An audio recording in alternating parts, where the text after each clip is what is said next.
What's up, guys? Today's video, we're going to talk a little bit about how to lead your wife, your girlfriend, daughter as a leader and a patriarch.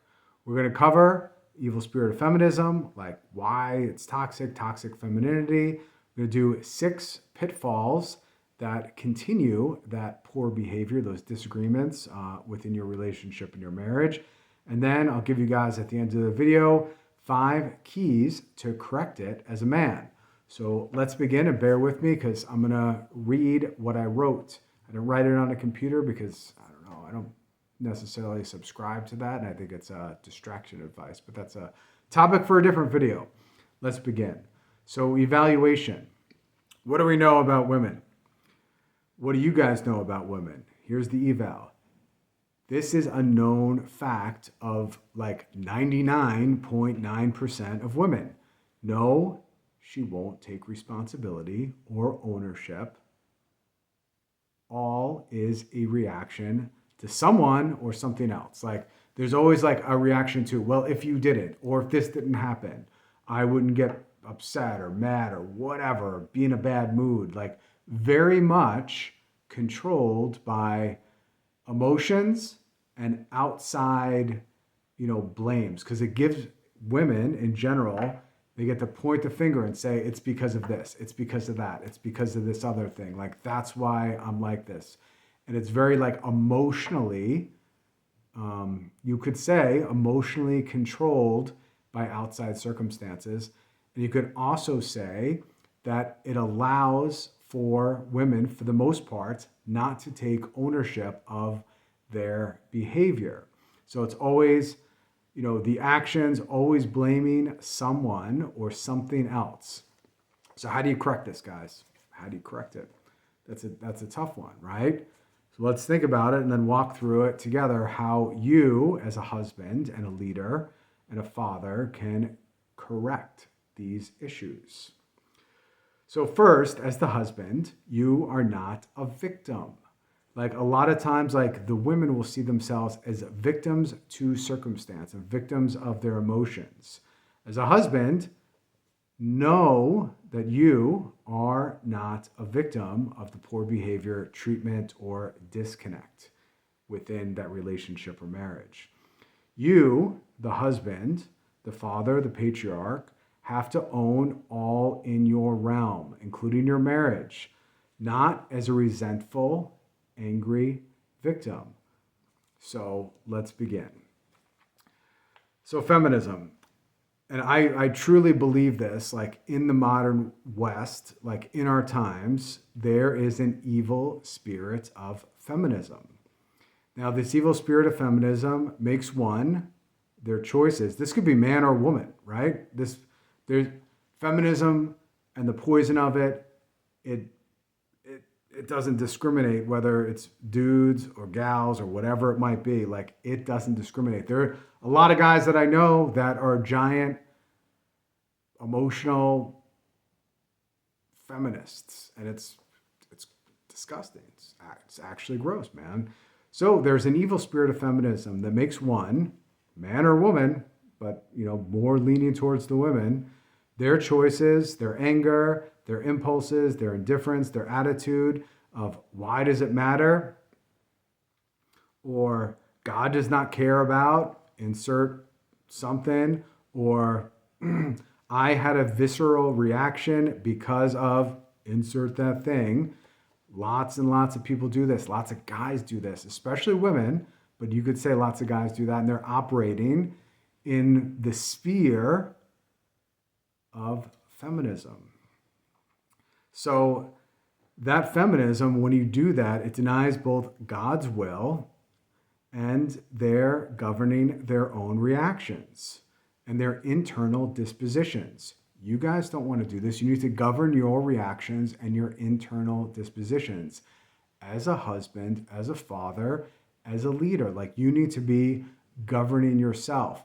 You can't be like, oh, well, she's not governing herself, or my daughter, or like my wife, or whatever it might be, my girlfriend, like I'm going to have an explosive reaction to it. No, you guys can't do that. You have to be calm and collected Because when you let your emotions govern you, that's when things spiral out of control and you end up arguing with a woman as if you were another woman. And that makes no sense. Like your emotions get pulled into it. I've made other videos about this. I think there's only one real emotion that guys can have, and that's like rightly ordered anger. That's about it. That's the acceptable emotion. You guys can agree or disagree, but that's the one emotion that I feel like guys can have only if it's rightly ordered anger. Like not getting angry because like your eggs weren't cooked right or like your bacon's not correct or what, like, you know what I mean? Like the guys that get angry over everything, like, yo, that's just Jimmy being Jimmy. He gets angry. That's just Will being Will. He gets angry. You know, none of that stuff. All right. So most suffer from this victimhood mentality that is used to justify poor reactions and behavior and pass off responsibility and place blame.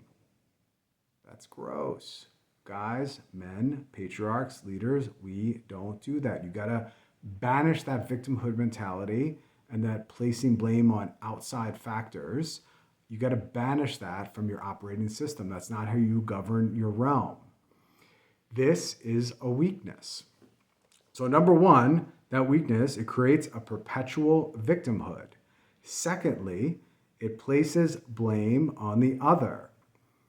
Third, it makes an excuse for unrestrained emotions. It's pretty gross. Where are we? Fourth, it denies God's will in situations and self-control. You want to have control over yourself and your emotions. You can't govern a realm if you're emotional about everything, or you can be easily lured, or you could say manipulated by emotion. Fifth, it allows nasty vices of selfishness, of not getting one's way, and you have to take to root out that victimhood mentality. And sometimes you have to do those evaluations on yourself to get rid of all of that victimhood mentality. Last, and number 6, it creates weak and emotionally controlled men. An emotionally controlled man. That's the worst kind of man you could possibly get. That's not a man that women are going to respect either. That's not what your wife wants in a husband. She doesn't want an emotionally controlled man when things don't go his way. He like cries or, oh, we're gonna do. Like none of that, guys. Like you guys that are like that get no respect at home. And they probably shouldn't get any respect because that's not the type of man that your wife is looking for at all. It's not the type of man that your daughter wants. It's not the type of father she's looking for. And you have to set a good example for your children as well. This goes for young boys and girls. Like you are the example of a man and a leader in your house to everyone. Your wife, your young boys, and your daughters. Because you don't want them marrying goofballs. And you don't want your sons marrying feminists and being emotional basket cases because their marriage is just going to end in a terrible pitfall of divorce. And that's just bad all over the place. So you cannot be led or manipulated to do anything because when you are led and manipulated to do stuff by your emotions, it's like, and you guys have probably seen this before, but imagine the biggest, scariest bull ever. It's sharp horns, covered in blood, like ready to come get you. But here's the thing. If there's a nose ring in that bull, you can lead that bull anywhere. It'll do whatever you want. You pull it around.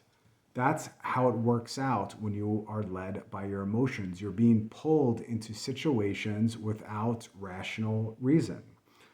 All right, cool. Let's move on to the next section. The question is then, how to lead your wife and family through this? How can you, as a man, lead your wife and family through this? Number one, it begins with the head of the family. You, just like that bull with the nose ring, can examine yourself and your vices and correct them. The head leaves the body. Untethered self, hold yourself accountable, moderate your actions, your emotions, and be governed under Jesus Christ and his church. And the rest will follow.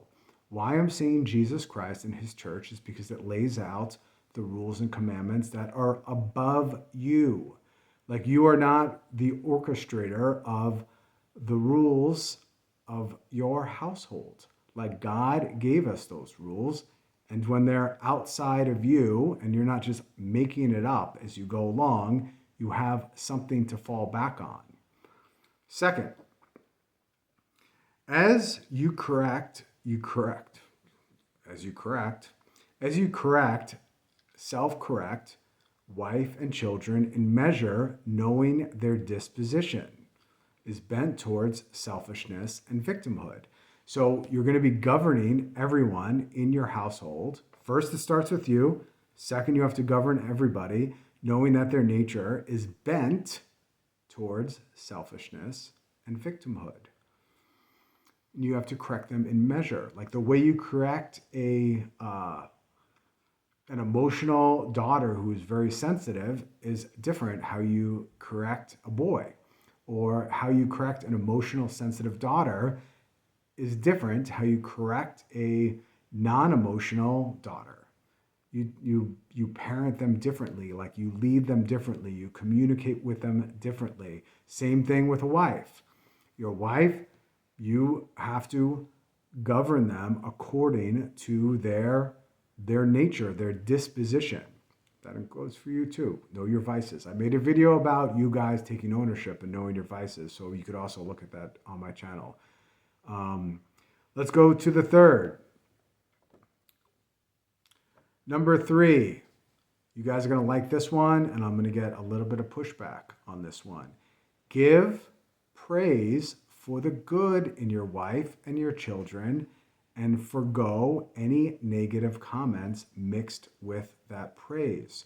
Just praising the good. Hey, I really liked how you did this. Hey, this was a great job, blah, blah, blah. Hey, you did really well at this. Like, not like you're reading these modern books on leadership. They go, oh, like, this is how you lead. Like, say 3 good things and 1 bad thing. And then repeat process. That's how to manage employees. That's how to manage employees like utilitarian, like on a spreadsheet. Just give praise, because when you mix it, that praise for your wife, your daughters, your sons, whatever it is in your household, and you mix it, the only thing that gets taken away from those 3 praises and that 1 negative is the negative every single time. So I'm telling you guys, restrain yourselves from doing that. Don't do it. Only give praise for the good. Just ignore everything else. Just ignore it. Don't put it in the conversation. Just be like, hey, you really did great at this. Whatever. Really like how you handled this situation. That's it. No negative. No negative whatsoever. You just want the praise only to be the praise.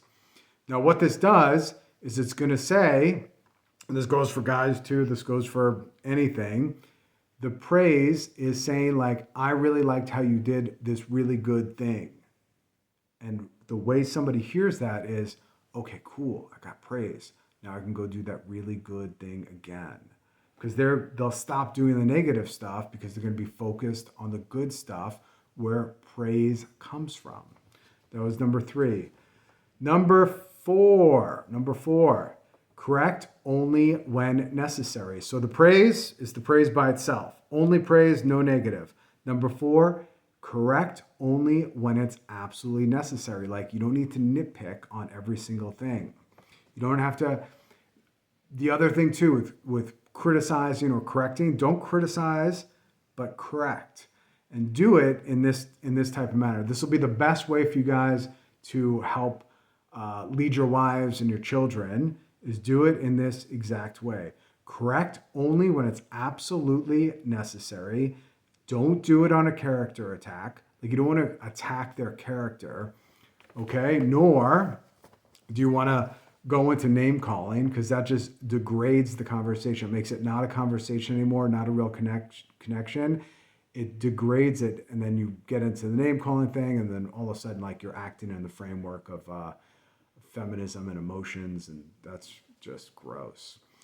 Don't do it on comparison either. Don't correct on comparison. Well, X does this, because you're just going to make somebody feel inferior to that other person. Instead, guys, correct like this. Use stories and situations outside of that situation. So you're going to have to spend a time. You don't need to react right away. You're not a reactionary creature. You're a man. You take it, you see something happen, you're going to correct it as necessary. That's something to correct. You're going to go back, you're going to think about it, and you're going to use stories that are outside of that particular situation to correct that disruptive behavior, like those things. And be mindful of their perpetual state of victimhood as you are correcting them. Like, you need to banish that from yourself, not be a victim in yourself, but know that most people view themselves as victims, and that causes a lot of trouble. So know that they are in a state of perpetual victimhood. So know that too when correcting. So use those stories to correct them. And the last one, number 5, is, and this is super important, guys, is know your beliefs and why, your principles. And those principles, they can't come from like Rich made them up, or you make up your own principles based upon like the new cool current thing to like base principles on, because a lot of people do that and it's stupid. So number 5, know your beliefs, the why, and your principles. And where do you get those principles from? You get those principles from the commandments of the church. I'm the Lord your God. No strange gods before me. The 10 commandments govern your life and the way you rule your realm according to those commandments. Then also, I urge you guys, all as men, as leaders, to go get the list of vices and deadly sins and examine, not your whole family. Start with you. The head leads the body. You have to govern the realm. Everybody's counting on you to govern the realm, which means you have to start by you being properly governed, because you are the head of the family. So you have to properly be in that disposition as the head, not emotional. Know your vices, know your pitfalls, know where you can fall short, but you're also using the commandments and the pitfalls as an examine for yourself, but it is an examine to govern the rest of your family. The last, I guess, well, this is lumped into the 5th, but it could be like the 6th and final one, is don't compromise on those principles. Don't compromise on any of them. Don't compromise on the vices. Don't compromise on the commandments. Don't compromise as your headship, your authority over your family. Because when you compromise, and you compromise on core values and beliefs, what happens is they know that they can push back on those things and that you're liable to fall. You have to lead by example. That means it's going to be uncomfortable sometimes. Conversations are going to be uncomfortable sometimes, but you need to remain cool, calm, and collected. So dudes, if you like this, subscribe to my channel, share it, make a comment. I'll make a video about something else. You guys want me to dive more deeply into one of these things, like, let me know. Drop a comment. I'll reply to it. I could even make a video about it at some point. And that's it. Subscribe, share, like, whatever. Out.